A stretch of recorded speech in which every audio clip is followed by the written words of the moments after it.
So let's look at inflation in worked example 18.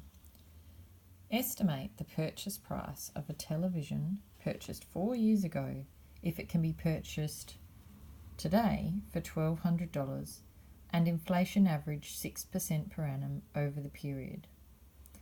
So read that a second time and have a think what it's asking for. It wants to estimate the purchase price. That's the initial value. Okay, so I could rewrite it something like this. Estimate the purchase price of a TV bought 4 years ago, now worth $1,200 with 6% per annum average inflation. Okay, so we want to use our compound interest formula. A equals P1 plus I to the power n. We know how much it's worth now. It's worth $1,200. We don't know how much it was originally worth.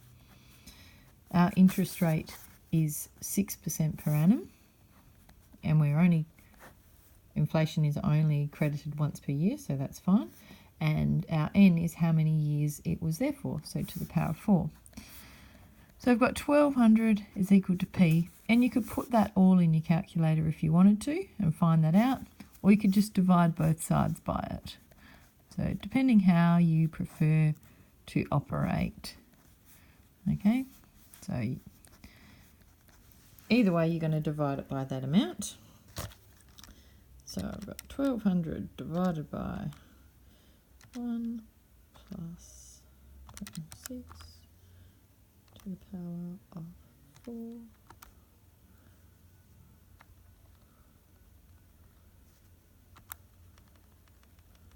Oops, I just pressed the wrong thing. And I get $950.51. Now I know that's roughly right because it's obviously increased with time. So I'm going to say the purchase price of the TV was $950.